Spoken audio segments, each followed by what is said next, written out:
Hi, and welcome to this episode of I've Got This Kid. I'm your host, Cherina Williams, licensed speech and language pathologist, homeschooling mom of two, wife of one, here to share everything speech, language, play development, homeschooling, and all of that other stuff that falls in between. World changers, we are on the last week of You've Got Questions, I've Got Answers, at least from a speech and language standpoint. And it has been a tremendous honor to share my thoughts and my ideas around the questions that you guys send in. And some of them have been doozies. More questions keep coming in. So guess what? For the month of November, we are going to keep that party going. So I am excited about that.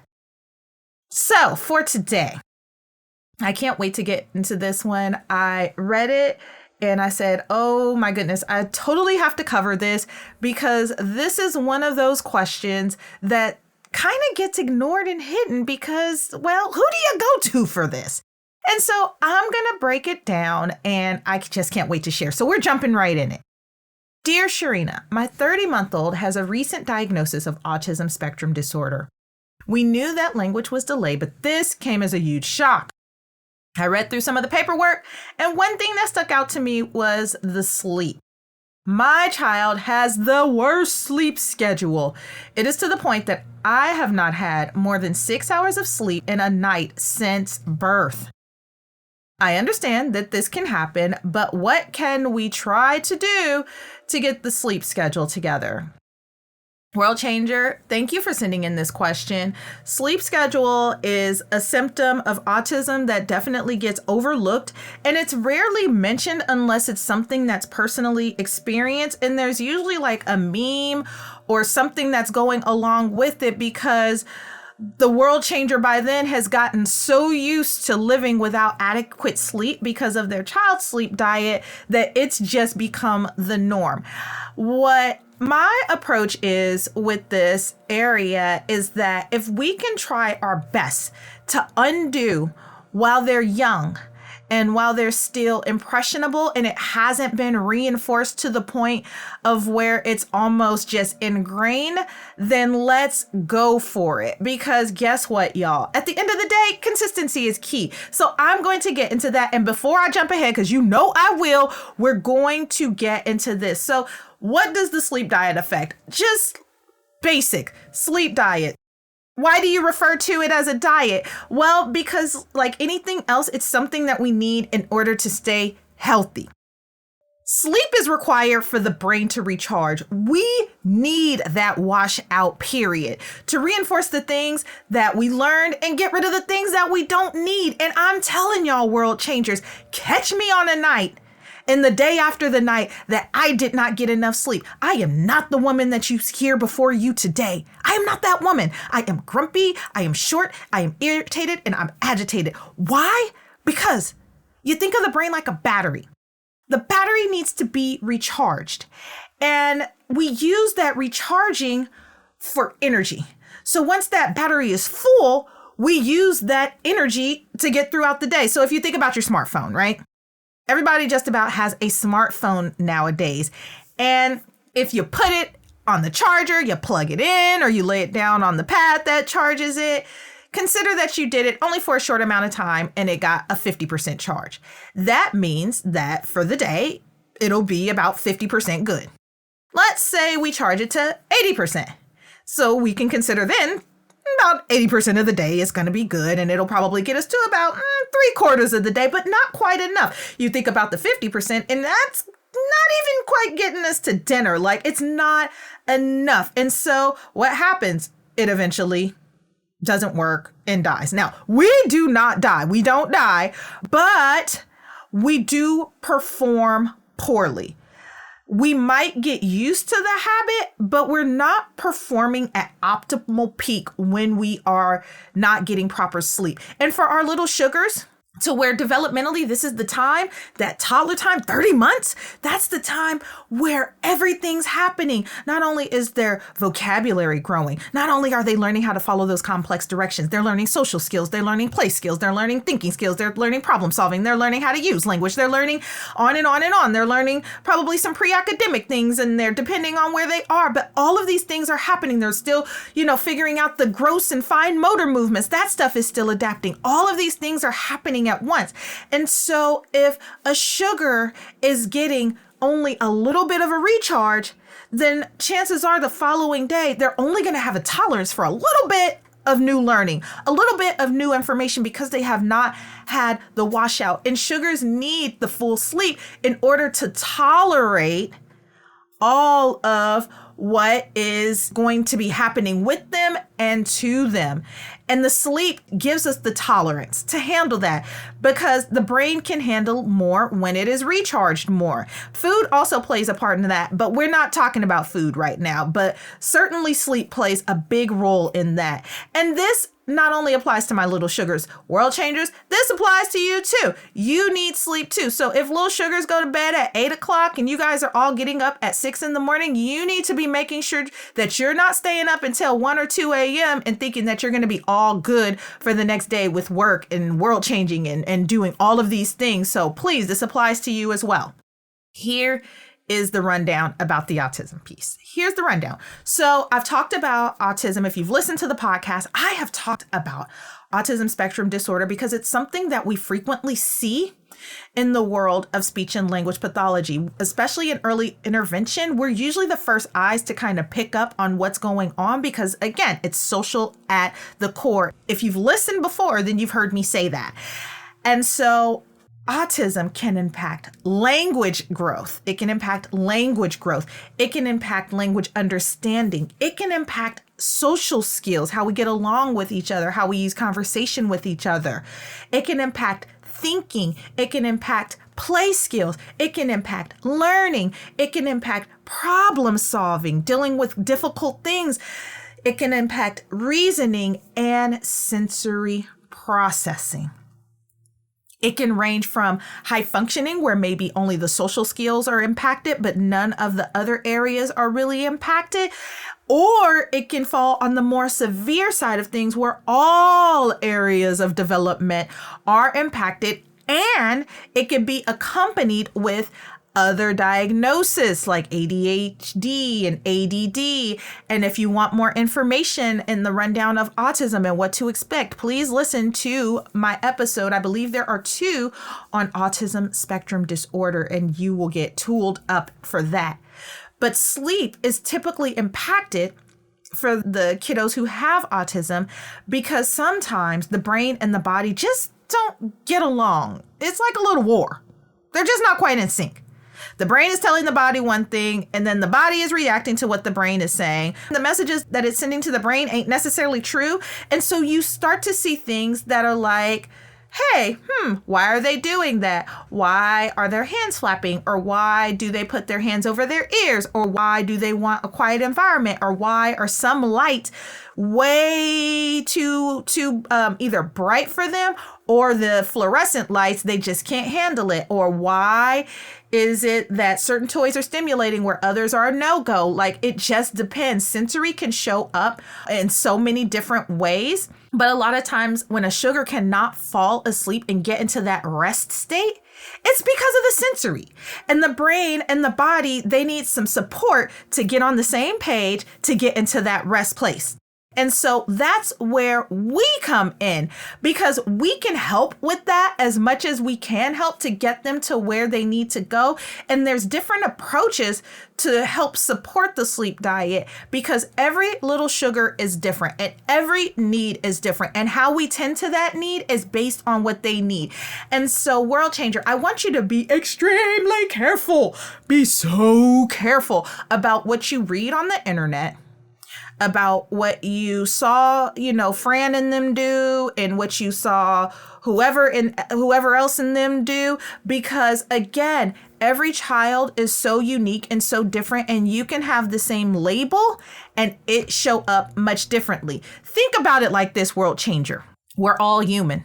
but everything about us is not the same. So we can all be labeled as human, but there's so much difference and variation that comes within that, whether it's looks, we can think about the physical, we can think about the internal, we can think about everything about us, our body shape, our physique, our thought process. It's different. And so that's how your sugar is. Your sugar is uniquely and wonderfully made.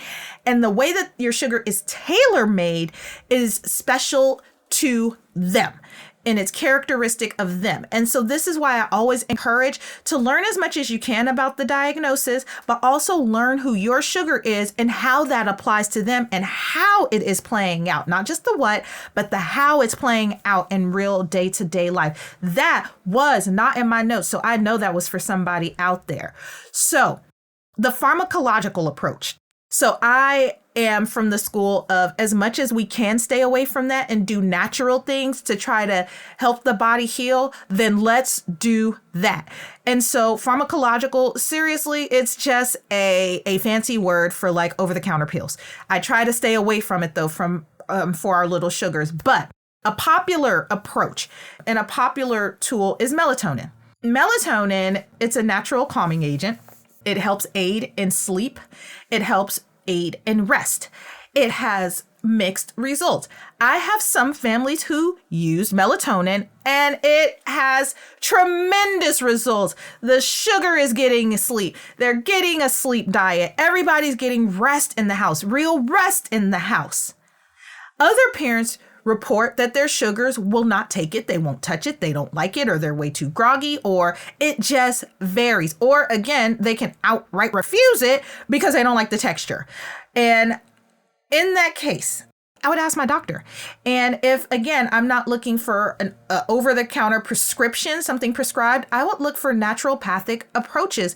And there's doctors who specifically work with natural practices and natural remedies to help the body. And you can totally go that route. There's a place in California that I love that I go to. And I would have sessions there to help families figure out what is best for them based on the advice that we were given.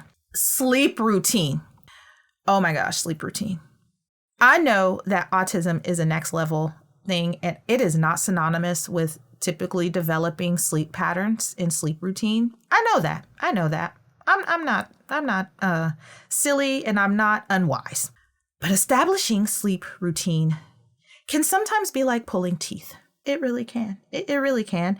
It can be painful because you have these cute little people and they smell of cookies. And anytime they make a sound, we go in automatic mode of, I need to rescue this child. Soon as they cry or whimper or make a sound, or we just want to make sure they're still breathing. Like, all of these things are real.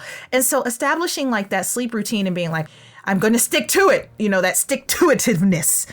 It's sometimes hard. Oh my gosh. For me, it was hard because I just wanted to cuddle the babies all the time. And so my husband did great at establishing sleep routine, and I did a fabulous job of breaking it. I am so sorry. I am so sorry. But I did. Here's the deal, world changers. Old habits. Establishing sleep routine means that old habits have to be broken. And so we're really going to get into what we can do. What can we seriously do immediately right now? Soon as we're done here, want to put it in action, #game plan. This is what you can do. Take away the stimulants. What's a stimulant? Anything that stimulates you and gets you turned up. Kid turned up, though. Kid turned up is a different turned up. That's like, it's like kids gone wild. Kids excited and kids going can go on and on and on and on and on. And so we want to take away the things that help that stimulate them for wanting to be up and about and alert and awake. And it seems like they get more alert and awake when it's closer to bedtime. So we want to stay away from high energy videos, rough and loud play, loud music, loud TV. Because remember, if sugar is overstimulated, then sugar is unable to rest and get to that rest state. And so we have to start playing with the environment to get sugar in that rest state. And so I would say at least an hour and a half, 2 hours before bedtime, calm the environment down. Take those stimulants away. Check the diet. Sugary foods are not a friend. If you have already gone down that path of sugary foods, if you can just do the job of taking one sugary thing away a week and replacing it with something else, something very closely related to that food, but an alternative that's not as sugary. So if you're a lover of juice and sodas, high fructose corn syrups, high sugary juices and sodas, maybe we can switch that out for an alternative. Maybe we can switch it out for water, or maybe we can switch out the 3 cups of juice a day for a glass of water, maybe half and half, or do half juice, half water, just cutting down the sugar. Foods that turn into sugar, that process into sugar. We want to stay away from those things as much as possible because, again, we're not trying to stimulate the body. We're trying to calm it down. And so diet can have a huge impact. Brain and gut are best friends. And so what's going in your stomach is feeding the brain. And so we want to make sure that the diet is good. And so that's why sugar is really not great, because it gives them a really good high and then they crash. And then they want the high again and then they crash. And us adults too. When are you eating dinner? Is dinner too close for bedtime? This plays off of number 2. Now, number 2, I was really talking about diet. Now I'm talking about when you're actually feeding yourself. Remember, food gives us energy. If we're eating an hour before bedtime and we expect for sugar to transition into sleep, then we're kind of setting them up for failure and we're setting ourselves up for failure. You think about it. You eat breakfast in the morning, somewhere between 7 and 9 o'clock, depending on how your house is run. And lunch usually falls somewhere between 11:30 and 1:30. There's a big gap in between with a snack. So if you're eating a whole meal, right? You think about that. You're eating a whole meal and it's 7:30 at night and you expect baby to lay down and go to sleep. Well, baby has 2.5 hours of food energy that they need to expend. The food is also the recharging station too. That's another charging station that we use. Think about the smartphone and the battery. Food is another one. And so if sugar has food energy, OMG. They're not going to sleep. They're just not going to go to sleep. And also watch out for milk, because if sugar is food sensory sensitive and heavily reliant upon milk, and World Changer, you're just like, I just need my sugar to eat. I just need them to drink or eat. I just need to make sure that they're getting nourishment. And that's where the multiple bottles of milk come in. There's also sugar in milk. So watch out for that. And it can definitely have an impact on going to sleep and inducing that sleep cycle. Nap time. Nap time is a biggie. Nap time is huge. You got to ask yourself a few questions, World Changers. How long is sugar napping? How late is sugar napping? Naps in general shouldn't last longer than 2 hours. Let's put it like this, World Changer. 4-hour naps, that's not sleep. That's the night-night. That's straight up the night-night. You think about it like this, the 5-hour rule, right? If sugar naps from 12 to 2, then you want to shoot for maybe a bedtime around 8 p.m. That's about right. That gives them 5 or 6 hours in between there. So from sleep to bed. Now, I know most of the time in the morning, sugars can wake up anywhere from, I've heard schedules as early as 5 a.m., as late as 10 a.m. You just want to make sure that there's multiple hours in between that nap and that next sleep. And if you're trying to get them to bed closer to 8 or 9 o'clock schedule, then you have to push up the nap and you have to shorten the nap and you have to play with it and make it work.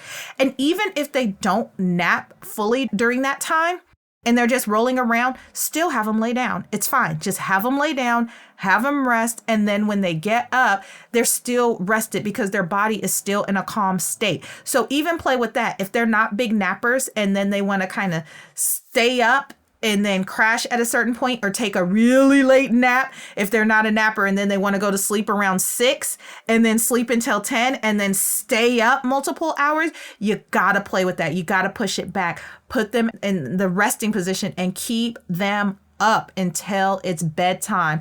And usually after a few weeks, the body adjusts. This is one of those topics that it's not a sprint.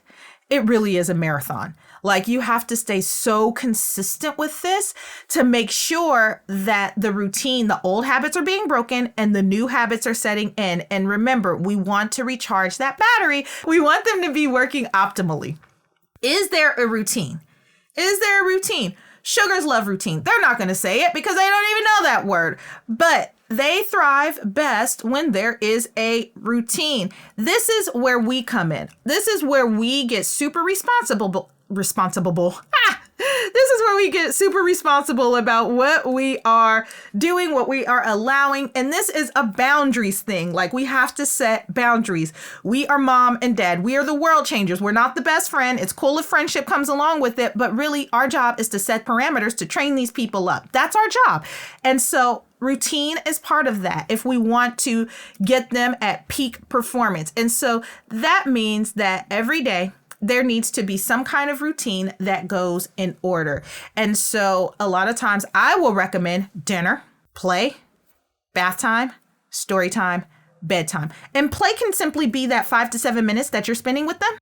Or play can be you go independently in your corner and you do your thing.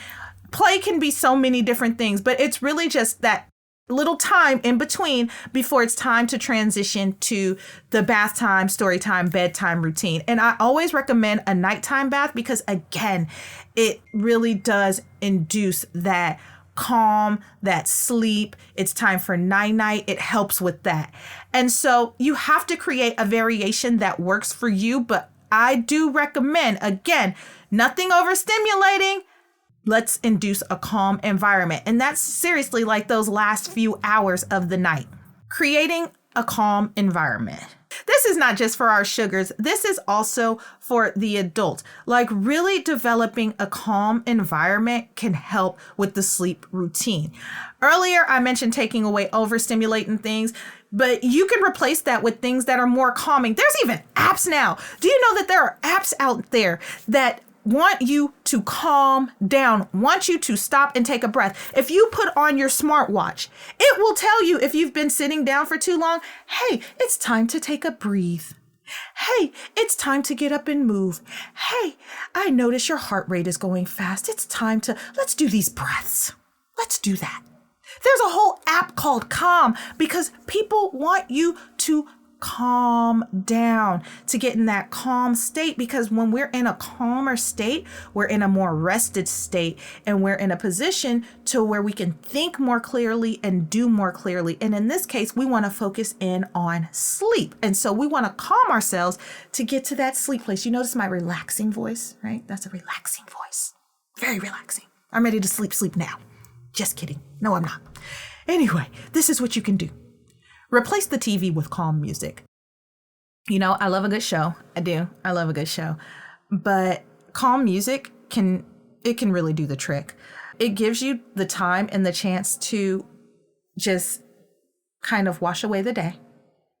And it gives you something to not hyper focus on. For sugar, it gives them the ability to not be overstimulated. Like their TV and our TV is so much different. Like 5 minutes of their TV, it's no joke. Like it is designed to be stimulating. Why is it designed to be so stimulating? Because they want to keep sugar engaged. And guess what happens when you keep sugar engaged? They watch more. And then guess what? They want more. And then they want what? More of it.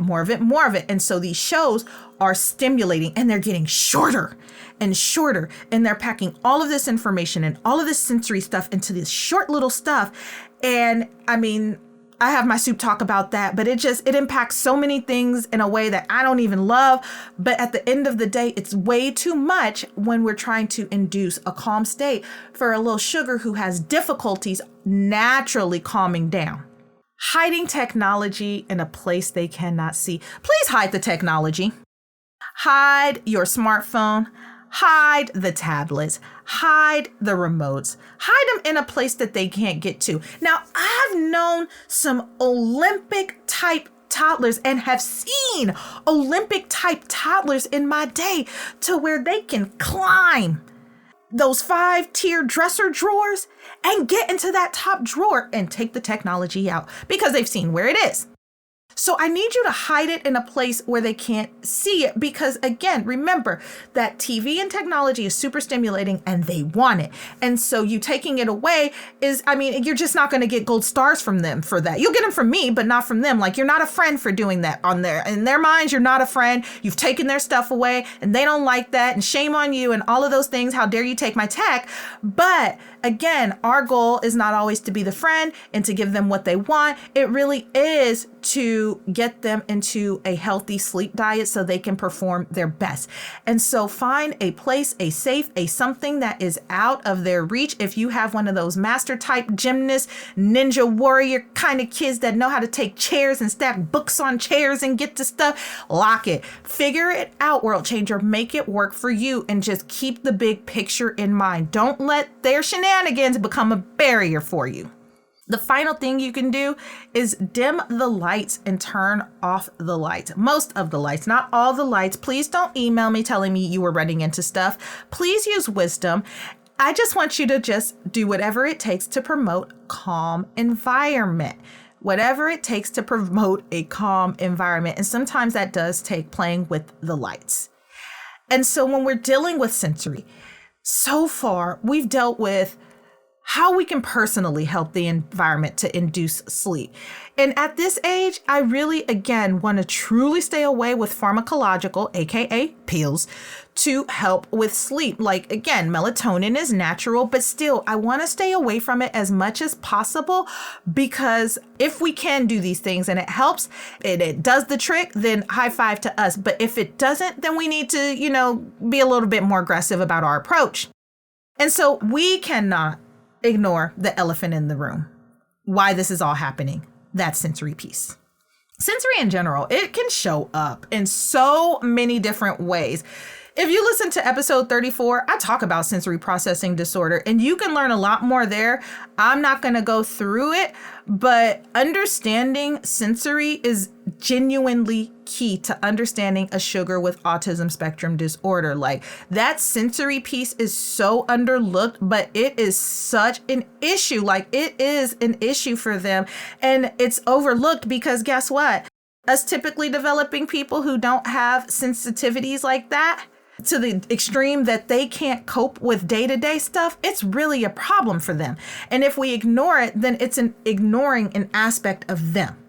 And remember, that's not what we're in this for. Like, we are here to connect, grow, and learn together. And this is part of the learning piece. You gotta learn so you can make that connection. And once you connect, then you guys can grow together. So be wise, world changer. Don't overlook that. And in the meantime, world changer, for you who have not gotten more than 6 hours of sleep in a long time, 30 good months, I want you to figure out some ways to practice healthy sleep routines. So if Sugar is napping and you're a stay-at-home parent, I want you to take that nap with Sugar. I do. I know that paying bills and cleaning the house and getting them Cheerios off the floor and all of that stuff is important. It is. I don't discount that at all. But so is your peace of mind, your mental health, and your sleep.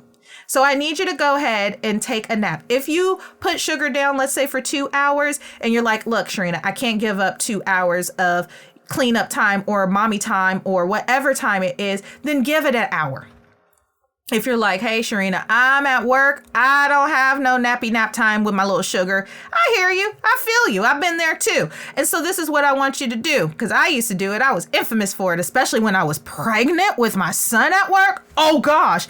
Infamous for laying my head down on the desk during lunch and going night-night.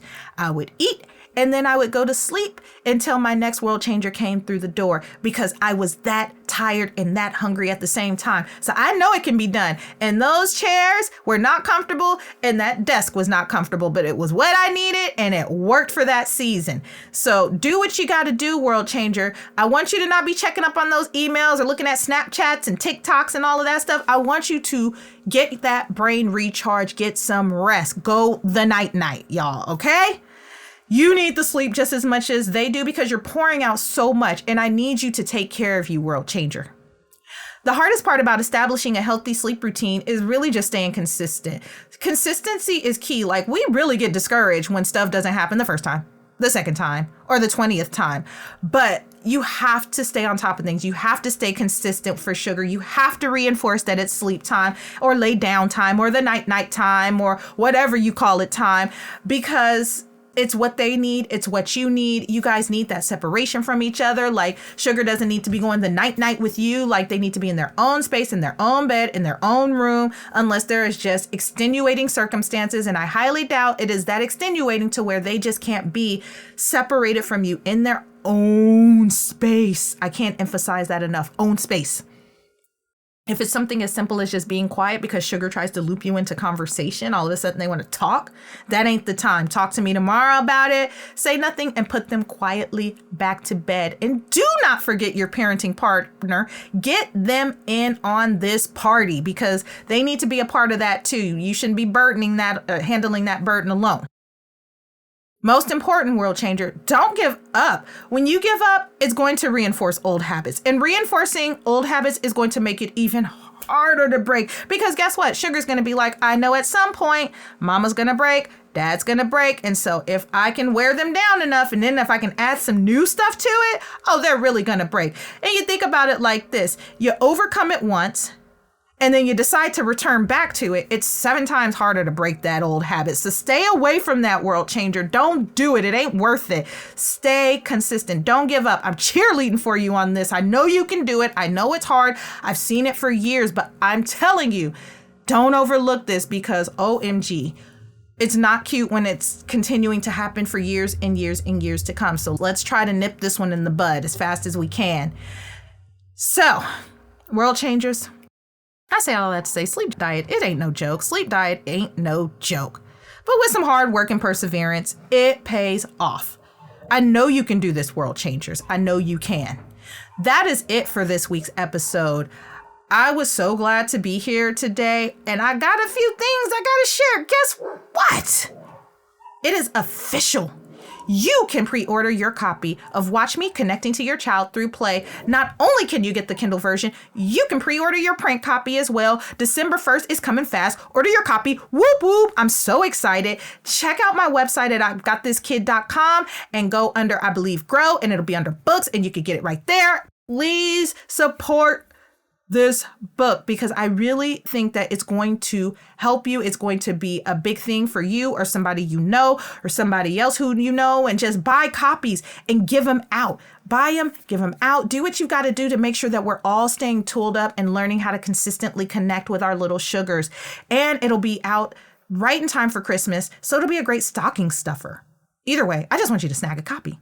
Also, share with a friend. Share with a friend. If this podcast has been amazing for you, share it with a friend. Don't hold it in for yourself. Let's make sure that not only are we getting tooled up, but we're getting other people tooled up out there. Because guess what? They might have a question that they may not want to ask you, but they'd be comfortable with asking me. And so I want you to keep that in mind, that sometimes it's not about us and our fears. And I've even been working on this, of getting outside of the box and just saying, hey, you know what? I might not have all the answers, but I know someone who might be able to help you in this lane. And I love doing this. I love answering these questions, even the hard ones. Like sleep is not an easy thing, and it really is an intimate thing. And coming into your home and you inviting me into your home to say, hey, let's try this stuff out. I appreciate it, world changer, for you even taking the time to listen to that. And I genuinely hope and pray that it works. Send me a message and tell me how it works out for you, or send me a message and tell me what you did, or post it on my social media page. This is what I did to help my sugar with their sleep routine. This is how they did. This is what worked. This is what didn't work. Because remember, to a certain point, I'm still in the cheap seats. We're in this together, world changers. I have all the clinical knowledge and experience, and I'm pretty expert at that. But as far as like that day-to-day in and out of you living with it, you're expert at that. And so as long as we keep coming together, we will stay tooled up. We'll continue to get better together.